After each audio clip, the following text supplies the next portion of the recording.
اللہ الرحمن الرحیم باب الوضوء مما غیرت النار باب فی ترک الوضوء مما غیرت النار۔ یہ دو باب یکے بعد دیگرے ہیں۔ پہلے باب کے اندر مسئلہ یہ ہے کہ جس چیز کو آگ پر پکایا جائے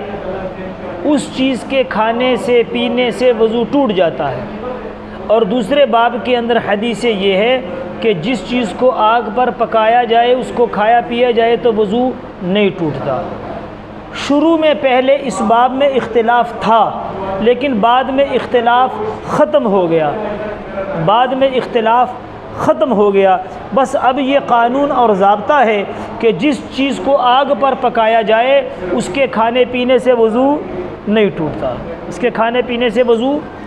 ٹوٹتا، لیکن چونکہ اب دو قسم کی روایتیں ہیں،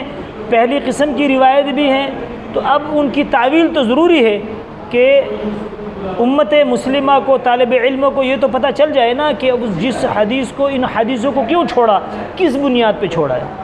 تو پہلی بات یہ ہے کہ یہ جو پہلی باب کی روایات ہیں جن میں آگ پر پکی ہوئی چیز سے وضو ٹوٹنے کا بیان ہے، یہ قولی ہیں، اور ایک آدھی روایت ہے اور معمولی درجے کی ہیں۔ دوسری باب کی جو روایتیں ہیں وہ زیادہ ہیں، کثیر ہیں، فعلی روایات ہیں، اور زیادہ تر ٹھیک ہیں، صحیح ہیں۔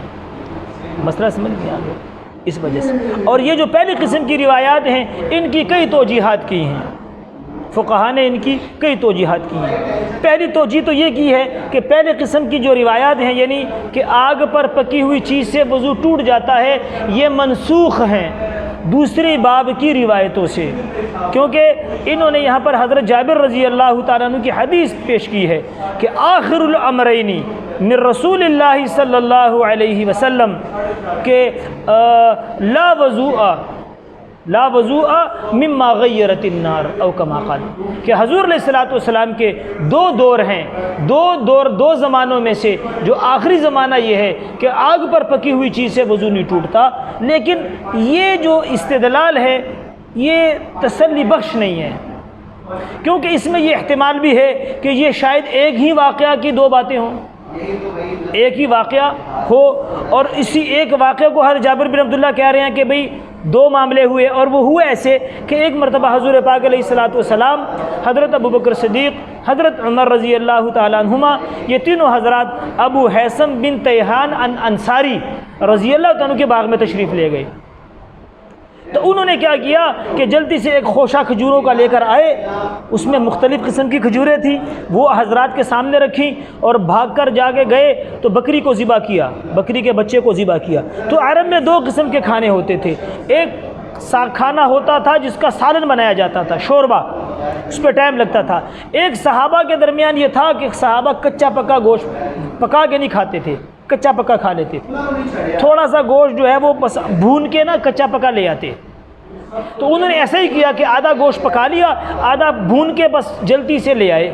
تو حضور علیہ الصلوۃ والسلام نے اور شیخین حضرات نے کھجوریں نوش فرمائی، ٹھنڈا پانی نوش فرمایا، یہ جو بھونا ہوا گوشت تھا یہ کھایا، ظہر کی نماز کے لیے وضو کیا، ظہر کی نماز پڑھی۔ اس کے بعد بیٹھے رہے، باتیں ہوتی رہیں، اور وقت گزرنے کے بعد جب روٹیاں تیار ہو گئیں، وہ شوربے والا سالن آیا، تو حضور پاک علیہ السلام نے اور شیخین حضرات نے کھانا نوش فرمایا، عصر کی نماز کا وقت آیا، بغیر وضو کی عصر کی نماز پڑھ لی۔ تو ہو سکتا ہے کہ اب حضرت جابر بن عبداللہ رضی اللہ عنہ آخر الامرین میں سے یہ مراد لیں، نہیں سمجھ میں آئی؟ تو لہٰذا یہ جواب کچھ تسلی بخش نہیں ہے کہ اس امرین میں سے، لیکن اگر یہ بھی لیا جائے تو دیکھیں آخری امرین میں سے یہی ہوگا کہ دیکھو کہ وضو ٹوٹتا تو کبھی ایسا حضور نہ کرتے کہ اگر مما غیرت النار یعنی آگ پہ پکی ہوئی چیز سے وضو ٹوٹتا تو حضور اور صحابہ ایسا کرتے، فوراً وضو فرما لیتے، نماز پڑھ لیتے۔ بعض نے یہ جواب دیا ہے کہ بھئی یہ جو حدیث ہے یہ خواص کے لیے ہے، یعنی خواص جو ہیں ان کا وضو مما غیرت النار سے ٹوٹ جاتا ہے، عوام کا وضو نہیں ٹوٹتا۔ اور خواص کا وضو کیوں ٹوٹتا ہے کہ خواص وہ لوگ ہیں، یہ جو اللہ کے خاص برگزیدہ بندے ہیں، جو علم اور مہارت میں بہت بڑے ہوئے ہیں، ان کا وضو اس لیے ٹوٹ جاتا ہے کہ وہ، میں نے آپ کو پیچھے بتایا تھا نا کہ سبب سے مسبب کی طرف ذہن کو منتقل کرنا، نہیں وضو ٹوٹ جائے گا. وہ سبب سے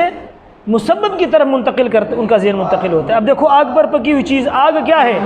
اللہ کے غضب کا مظہر ہے. آگ اللہ کے غضب کا مظہر ہے اور اللہ کا غضب جہنم ہے. تو آگ پر پکی ہوئی چیز اگر خواص کے سامنے آئے گی، وہ آگ پر پکی ہوئی چیز سے ان کا ذہن آگ کی طرف جائے گا اور آگ سے ان کا ذہن جہنم کی طرف جائے گا. سمجھ آئی کہ تو ایسی حالت میں یہ لوگ نماز نہیں پڑھیں گے یہاں تک کہ وہ وضو کر لیں، کہ وضو اللہ کی نعمت کا مظہر ہے اور یہ اللہ کی جنت کی طرف ذہن لے جاتا ہے. تو وہ وضو کر لیں گے، ان کا ذہن ٹھنڈا ہو جائے گا، ان کا ذہن جنت کی طرف چلا جائے گا اور پھر وہ نماز پڑھیں. یہ توجیہ بات ہے. ایک توجیہ جو آگے بھی آ رہی ہے وہ یہ ہے کہ بھئی یہاں پر جو پہلی قسم کی باب سے جو روایت ہے، اس روایت سے مراد وضو لغوی ہے اور دوسری باب کی روایت میں وضو سے مراد وضو شرعی ہے. نہیں سمجھ میں آئی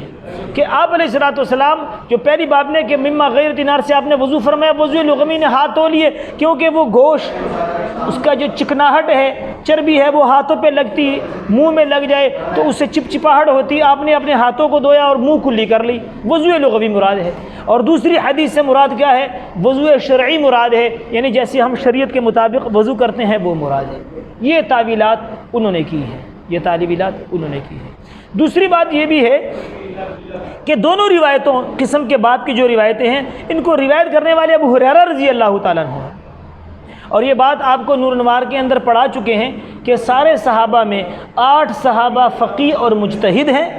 5 صحابہ کو ان کے ساتھ ملحق کیا گیا ہے. یعنی یہ 13 صحابہ جو ہیں یہ فقیہ اور مجتہد ہیں، باقی سارے صحابہ حافظ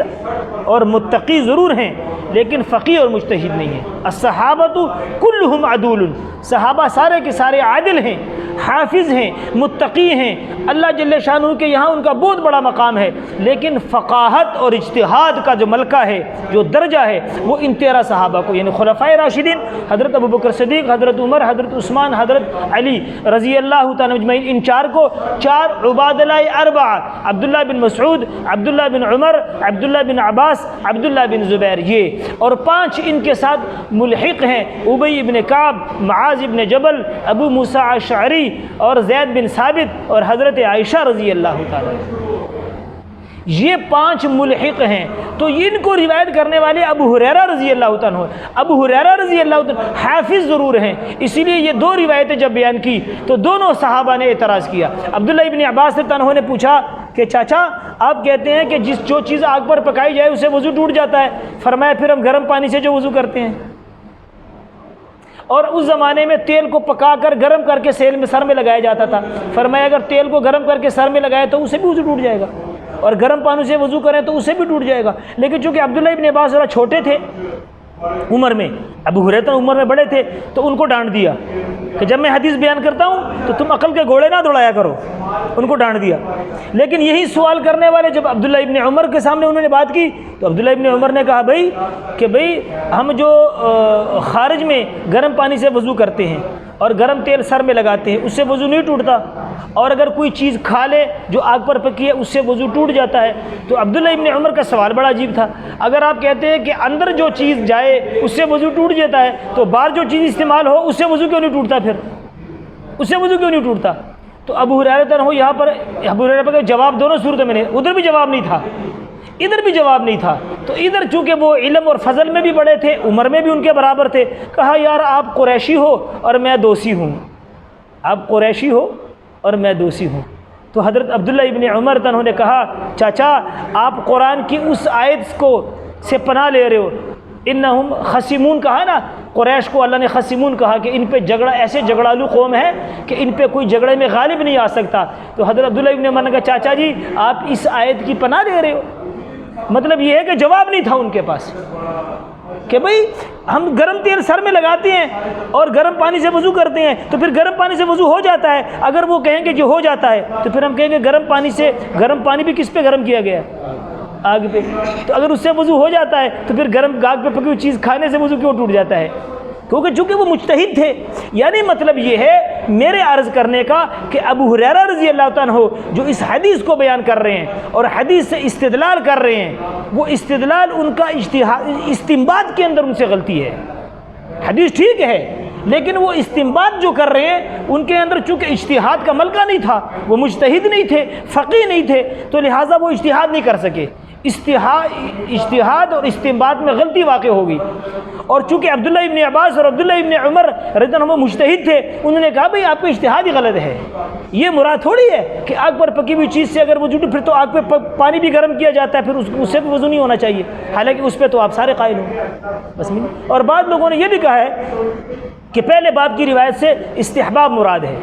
کہ آگ پر پکی ہوئی چیز کھانے سے وضو کرنا مستحب ہے، لیکن وہ جواب بھی درست نہیں ہے، کیونکہ حدیث کے راوی ابو ہریرہ عنہ واجب مراد لے رہے ہیں۔ وہ کہتے ہیں جو چیز آگ پر پکی ہو اس کے کھانے سے وضو کرنا واجب ہے، لیکن میں نے بتا دیا کہ اب اس میں کوئی اختلاف نہیں ہے۔ آگ پر پکی ہوئی چیز کھانے سے وضو نہیں ٹوٹتا کسی امام کے نزدیک بھی، لیکن چونکہ وہ حدیثیں تھی اس لیے ہم نے اس کی تعویل کر دی ہے۔